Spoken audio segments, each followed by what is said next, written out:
Hello YouTube family, कैसे हैं आप सब लोग। गाइस, आज का टॉपिक बहुत ही इंपॉर्टेंट होने वाला है क्योंकि जो मैं आज टॉपिक कवर कर रहा हूँ वो लोगों को पता भी है, पर जो डीप नॉलेज जो आज मैं देने वाला हूँ उसके बाद आपको बहुत ही हेल्प मिलेगी। गाइस, लोग ना ब्रीडिंग के लिए फीमेल लेने जाते हैं और सामने वाला उसको पागल बना के भेज देता है। तो आज ये वीडियो देखने के बाद आप पागल नहीं बनोगे। आपको मैं इतने से टिप्स दूंगा जिससे आप जब फीमेल लेने जाओगे तो आप धोखा नहीं खा पाओगे। पहली बात तो गाइज, ये कुछ लोग कहेंगे कि आप इस टाइप की वीडियोस क्यों बनाते हो, क्योंकि मैंने कई बार देखा है बेचारे जो नए नए लड़के होते हैं वो इतने पैसे खर्च करके ले आते हैं और वो फीमेल फॉल्टी होती है। उससे क्या होता है कि फ़ीमेल की बेचारे की दुर्गत हो जाती है, उसको ना तो कोई ढंग से रखता, वो आगे आगे बिकती रहती है, अल्टीमेटली उसकी डेथ हो जाती है। तो गैस, कभी भी आपके पास कोई फॉल्टी फीमेल हो तो उसको सेल मत करो, उसको अडॉप्ट करा दो किसी को। सबसे बेस्ट ऑप्शन ये रहती है। जब आपकी फ़ीमेल में कोई दिक्कत है, आपको पता है भाई ये बच्चे नहीं देने वाली, तो उसको किसी को फ्री में अडॉप्ट करा दो, उसकी बेचारी की ज़िंदगी बच जाएगी। जब आप सस्ते मंदे में उसको सेल करते हो तो आगे जाके बेचारी की दुर्गत हो जाती है, उसका बुरा हाल हो जाता है। और जब हम परचेज़ करने जाते हैं तो हमारे को ये ध्यान रखना है कि हमारे को कोई फॉल्टी फीमेल ना सेल कर पाए। तो आज मैं कुछ पॉइंट्स बताऊंगा जो आपने जब भी फीमेल परचेज़ करने जाना है तो आपने उन चीज़ों का ध्यान रखना है। तो सबसे पहले गाइस, जो पहला पॉइंट है कि उसको हमारे को टीथ का देखना है, उसकी एज देखनी है। वो मैंने आपको डॉग वाली वीडियो में भी बताया था कि उसके दांतों को देखना है, उससे हमारे को उसकी एज का आइडिया हो जाएगा। अब ये फीमेल को ही अपना मेरा चेला लेके आ रहा था, तो मुझसे ओपिनियन लेने आया कि मुझे फीमेल लेनी चाहिए कि नहीं लेनी चाहिए। तो गाइस, अगर दांत उसके साफ़ सुथरे हैं तो इसका मतलब उसकी एज थोड़ी सी कम है। जैसे जैसे डॉग की एज बढ़ती जाती है उसके दांतों का जो सा पीलापन है वो बढ़ता जाता है। तो अब इसके दांत बिल्कुल ऑलमोस्ट वाइट हैं, तो ये मतलब यंग एज की फ़ीमेल है। एज का आपने ज़रूर ध्यान रखना है, क्योंकि जो ओल्ड एज की फ़ीमेल तो ऑलरेडी वो बहुत सारे लीटर दे चुकी है, तो आपके पास आके प्रोबेबिलिटी है कि उसमें कोई ना कोई फॉल्ट हो जाए और उसके अंदर कोई ना कोई प्रॉब्लम हो जाए। तो एज जो सबसे बेस्ट रहती है अगर आपने ब्रीडिंग के लिए लेना है, तो जो 7-8 महीने की फ़ीमेल होती है वो सबसे बेस्ट रहती है ब्रीडिंग के लेने के लिए। उसका रीज़न क्या होता है कि जब हम पपी परचेज़ करके आते हैं, छोटा बच्चा हमने लिया, उसका एक तो क्वालिटी हमारे को पता नहीं लगती भी वो बड़ी होकर कैसे बनेगी। जो 7-8 महीने की फ़ीमेल है उसकी आपको ऑलमोस्ट क्वालिटी पता लग जाती है भी उसका शरीर कैसे बनने वाला है। तो वो एक पॉइंट तो ये होता है। दूसरा, उसका जो सा पार्वो डिस्टेम्पर जो डेडली डिसीज़ वाला टाइम होता है वो निकल जाता है। दूसरा, हमारे को अर्ली उसके रिजल्ट्स मिल जाते हैं। पहला पॉइंट आपने नोट कर लिया। दूसरा गाइस, जब भी फीमेल परचेज़ करने जाओ हमने हमेशा नोट करना है कि उसकी आइज़ में से, उसके नोज़ में से, उसके ईयर्स में से, कानों में से भी किसी भी टाइप का डिस्चार्ज नहीं होना चाहिए। नोज़ से डिस्चार्ज हो सकता है तो वो इलनेस की निशानी होती है। अगर उसकी आंखों में डिस्चार्ज हो रहा है, गंदे तरह की आंखें हो रखी हैं, वो भी एक निशानी होती है इलनेस की। और ईयर्स का भी इन्फेक्शन हमारे को देखना है कि ईयर्स के अंदर किसी टाइप का कोई फाउल डिस्चार्ज, कोई गंदा डिस्चार्ज तो नहीं हो रहा। दूसरा, उसकी वेजाइना के अंदर से भी किसी भी टाइप का डिस्चार्ज नहीं होना चाहिए, किसी भी टाइप की पस डिस्चार्ज नहीं होनी चाहिए।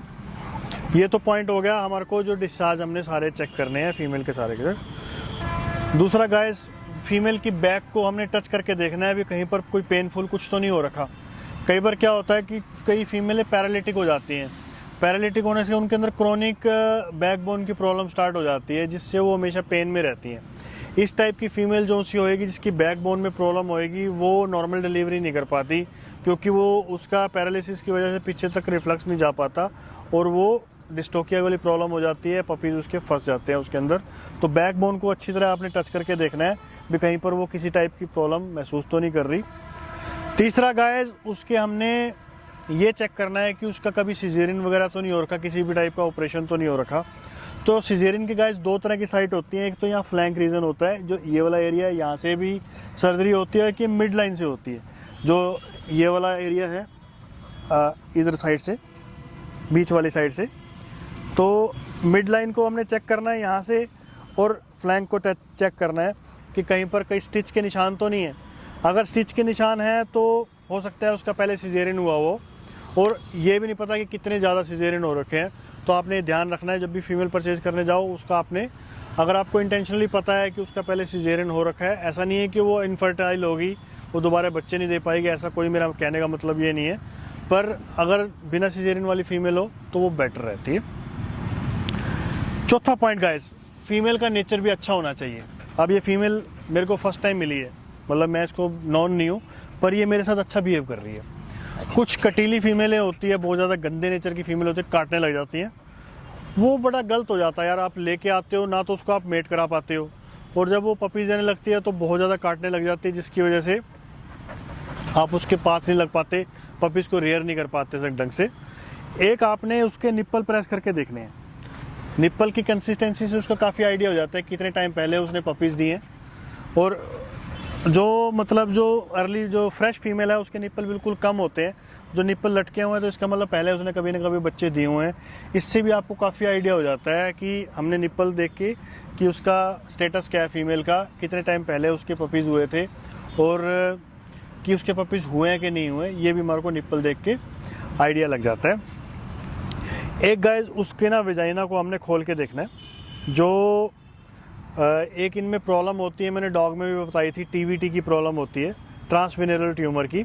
तो उसकी वेजाइना के अंदर जब हम खोल के देखेंगे तो हमारे को वो ट्यूमर वाला मास दिखाई नहीं देना चाहिए।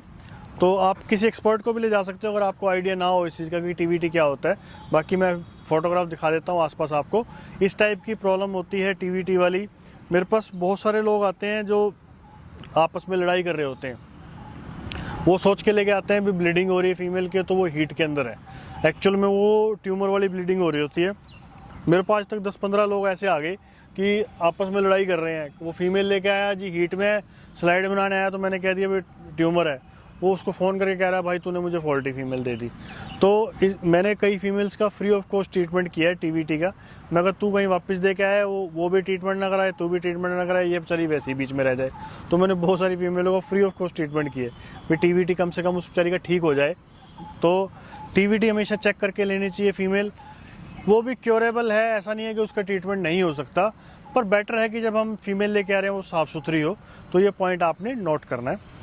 एक गाइस जो सा एनस का पार्ट है, बहुत सारी फीमेल्स के अंदर एनल ग्लैंड की प्रॉब्लम भी बहुत ज़्यादा कॉमन है। जब एनल ग्लैंड में प्रॉब्लम हो जाती है तो उसकी वजह से ये सारा एरिया जितना भी होता है वो इन्फेक्टेड हो जाता है। तो आपने हमेशा नोट करना है कि फ़ीमेल की एनस वाला पार्ट बिल्कुल साफ़ सुथरा होना चाहिए।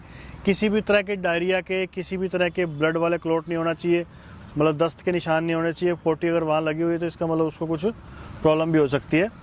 तो कुछ एडवांस, अगर आप वेटनेरियन को बहुत इंटीमेटली जानते हो, बहुत अच्छे आपके नॉन हैं, तो बेटर है कि आप उसका एक थायराइड का टेस्ट करवा लें और एक सीबीसी का टेस्ट करवा लें। सीबीसी गाइस होता है complete blood count. Complete blood count से हमारे को पता लग जाता है कि उसकी यूट्रस के अंदर किसी भी टाइप की प्रॉब्लम तो नहीं हो रखी।